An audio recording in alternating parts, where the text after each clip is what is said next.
Friends, आज हम बात कर रहे हैं यस बैंक की। यस बैंक के स्टॉक में काफ़ी दिन से लगातार गिरावट हो रही है। स्टॉक 13 के ऊपर ट्रेड कर रहा है, ये जो अच्छी बात है, लेकिन उसके बावजूद भी स्टॉक तो काफ़ी कमज़ोर है, तेज़ी बन नहीं पा रही है और लोगों को समझ में नहीं आ रहा है कि यस बैंक में निवेश करके क्या हमने भूल कर दी है।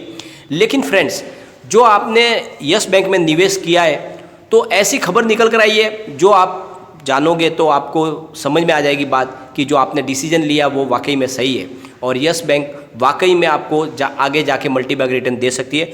तो बहुत ही अच्छी खबर है, उसको हम अच्छे से डिस्कस करेंगे जिससे आपको भी समझ में आ जाएगा कि आपका जो निर्णय है वो बिल्कुल सही है। और दूसरी बात यह है फ्रेंड्स कि यस बैंक में जो आपने इन्वेस्टमेंट किया है तो उसके लिए आपका नज़रिया कितना रखना चाहिए, क्या आने वाले समय में आपको ये मल्टी बैग रिटर्न देगा, तो कितना समय के बाद देगा, और क्या ये स्टॉक और नीचे जा सकता है या फिर 13 के ऊपर ट्रेड करते हुए वापस धीरे धीरे ऊपर की तरफ जाएगा। तो सारी की सारी संभावना इस वीडियो के बारे में से तलाशेंगे। तो जो अपडेट है उसको देखेंगे। एक छोटी सी बुरी खबर भी है यस बैंक के लिए, उसको भी हम डिस्कस कर लेंगे। लेकिन फ्रेंड, उससे पहले अगर आप पहली बार हमारे चैनल पे आए तो चैनल को सब्सक्राइब कर दीजिए, एक बेल आइकन दबाइए। चलो फ्रेंड्स, वीडियो स्टार्ट करते हैं। मैं हूँ आपका दोस्त एसबी दवे और हमारे अपने चैनल ऑनलाइन कमाई में आपका बहुत बहुत स्वागत है। फ्रेंड्स, आजकल मैं डेली यस बैंक पे वीडियो नहीं बनाता हूँ, परंतु जैसे ही कोई अपडेट आती है तो उसके ऊपर मैं वीडियो जरूर बनाता हूँ। तो एक बड़ी अपडेट निकल कर आई है जो आपके लिए जाननी बहुत ज़्यादा जरूरी है, इसलिए आज हम ये वीडियो लेके मैं आपके पास आया हूँ। तो फ्रेंड्स, सबसे पहले एक बार कारोबार को डिस्कस कर लेते। तो कल के कारोबार की बात कर लेते। फ्राइडे के स्टॉक ओपन हुआ 13.60 पर, यही दिन भर की हाई थी। लो बनाया 13.30 का और एंड में 13.40 पर करीब 1.11% डाउन पर क्लोजिंग आई है। बाजार में भी थोड़ी सी नरमी थी और इसकी वजह से स्टॉक में भी थोड़ी सी गिरावट रही। लेकिन फ्रेंड्स, सबसे अच्छी बात यह है कि स्टॉक अभी भी 13 के ऊपर मजबूत सपोर्ट के ऊपर खड़ा है। और आपने देखा होगा पिछले 2 दिन पहले स्टॉक 13 के आसपास पहुंच गया था, लेकिन वहाँ से फिर इसने बाउंस बैक दिया और अच्छी खासी फिर इसमें तेज़ी बनी। और इसके पीछे वजह है वैल्यूएबल बाइंग, जो पिछले मैं आपको 2 से 3 महीने से आपको कह रहा हूँ कि इसका मजबूत सपोर्ट 13 का है और इस लेवल के ऊपर बहुत ज़्यादा खरीदारी होती है और इस वजह से स्टॉक फिर से ऊपर की तरफ जाता है। लेकिन ये बात समझ लीजिए कि इसका बॉटम बन चुका है, 13 के नीचे जाने की संभावना बहुत कम है, परंतु जब बढ़ेगा तो बहुत तेज़ी के साथ ये बढ़ सकता है। इसमें आपको बने रहना चाहिए। लॉन्ग टर्म में ये आपको बहुत ही ज़्यादा अच्छा रिटर्न देगा।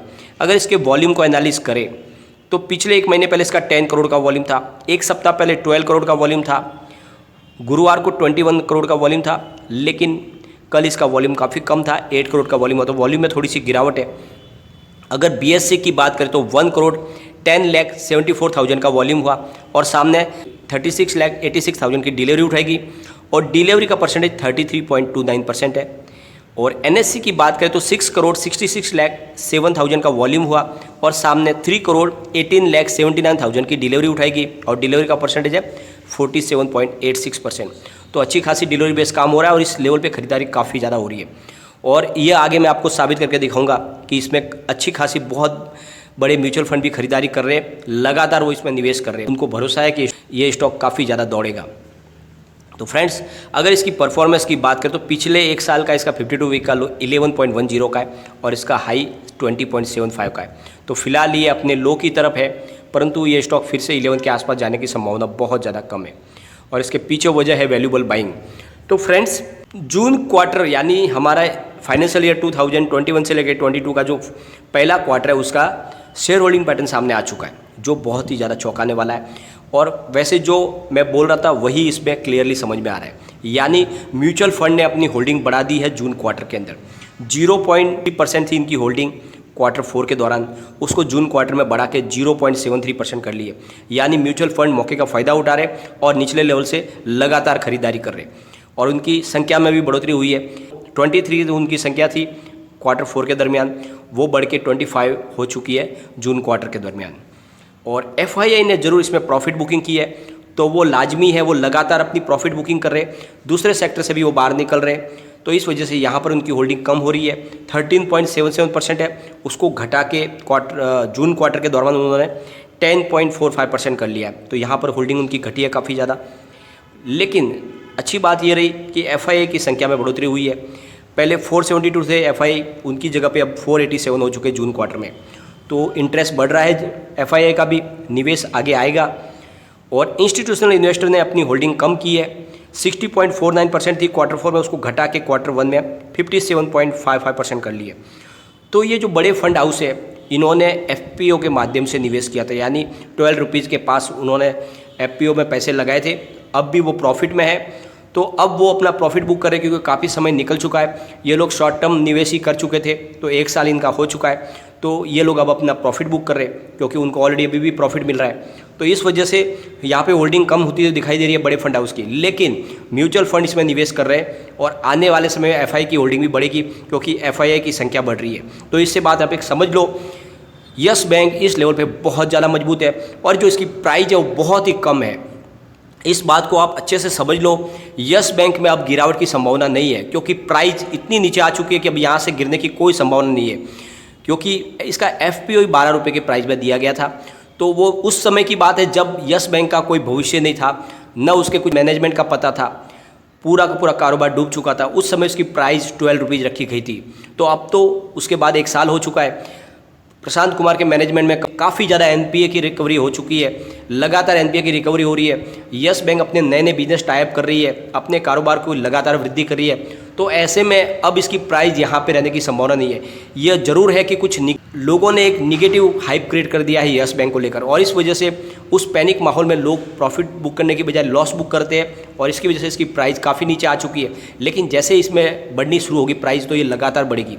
तो इसमें आपको कोई घबराने की जरूरत नहीं है। एक बात का ध्यान रखें, मैंने आपको हर बार बोला है, अब मैं बार बार तो वीडियो बनाता नहीं हूँ, लेकिन जब भी कोई अपडेट हो तो मैं वीडियो जरूर बनाता हूँ। तो आपको मैंने क्लियरली, आप एक बात समझ लो, मैं आज भी उसी जगह पे खड़ा हूँ जो पहले कहता था। आप यस बैंक में अगर आपने निवेश किया हुआ है तो डेफिनेटली आपको मल्टीबैगर रिटर्न मिलेगा।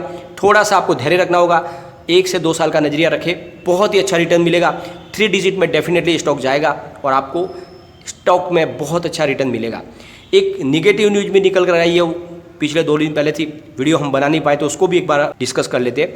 तो यस बैंक, आरबीएल बैंक और बजाज फिनसर्व्स के लिए थोड़ी सी मुसीबत वाली बात आ गई है क्योंकि मास्टर कार्ड की सर्विस को आरबीआई ने बैन कर दिया है। मास्टर कार्ड अब नई कस्टमर जोड़ नहीं सकते और इसके पीछे वजह है जो डाटा सिक्योरिटी के लिए उनको जो आरबीआई की तरफ से गाइडलाइन दी गई थी कि जो भी यहाँ पे जो डाटा स्टोरेज है वो इंडिया में ही होना चाहिए, न कि विदेशों में हो।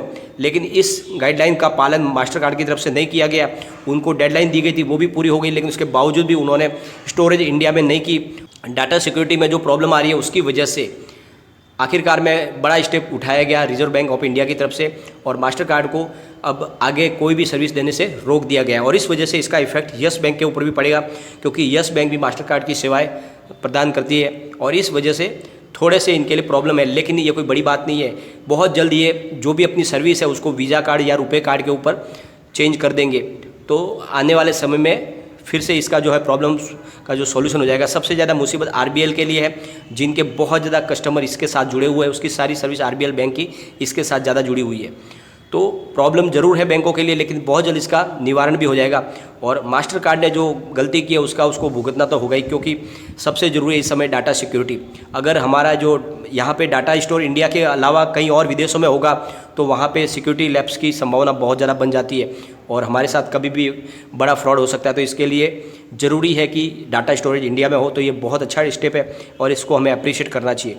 तो फ्रेंड्स, थोड़ा सा समय आप यस बैंक को जरूर दीजिए, यह आपको निराश नहीं करेगी, बैंक आपको बहुत ज़्यादा रिटर्न देगी, लेकिन थोड़ा सा समय रखना होगा और इस विश्वास के साथ बैठे रहे कि यस बैंक डेफिनेटली आपको अच्छा रिटर्न देगी। थोड़ा सा इसको आप समय दीजिए। लेकिन फ्रेंड, कोई भी इन्वेस्टमेंट करने से पहले अपने फाइनेंशियल एडवाइजर से एक बार एडवाइस ले लीजिए या अपना खुद का रिसर्च करें, क्योंकि मैंने वीडियो आपके एजुकेशनल पर्पज़ के लिए ही बनाए।